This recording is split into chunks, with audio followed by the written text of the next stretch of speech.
Bien, chers amis, bonjour, Alechem Shalom, reprenons notre étude des problèmes qui peuvent se présenter lors de notre consommation de lait et puis de viande.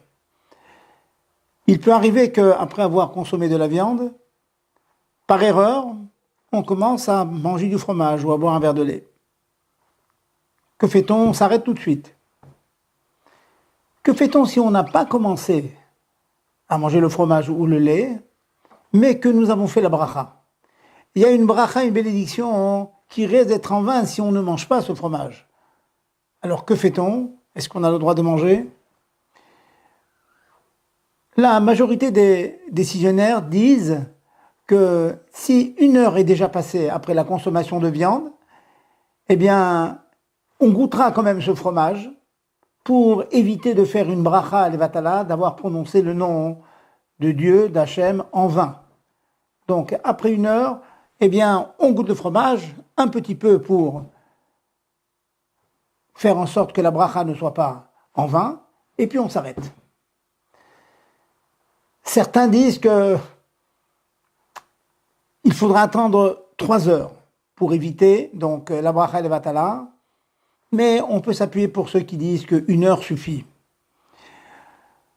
Nous avons eu l'occasion de dire que pour une personne malade et qui aurait mangé de la viande et qui, compte tenu de sa faiblesse, aurait besoin de boire du lait ou de manger du fromage, il sera permis de consommer du fromage 1 heure après la consommation de viande seulement, en cas bien sûr de maladie de grande faiblesse. Pour les enfants, rentrons dans le détail, à moins de 3 ans, il n'y a pas besoin de faire attention. Si le bébé a mangé de la viande, on s'assure que sa bouche est bien propre et puis on peut lui donner du lait. De 3 à 5, par contre, on tâche de faire en sorte qu'il y ait une séparation minimale d'1 heure entre la viande suivie du lait. De 5 à 10, alors là on est plus rigoureux. De 5 à 10, nous exigeons au moins 3 heures entre la viande suivie du fromage ou lait. Et après 10 ans, eh bien, il n'est pas encore tout à fait adulte, mais malgré tout, on les fait attendre 6 heures. Voici donc le tableau de cette attente que nous exigeons entre la consommation de la viande et du lait. Faisons attention, n'oublions pas, et ne faisons pas une bracha comme ça sans s'assurer qu'on a le droit de manger l'aliment en question.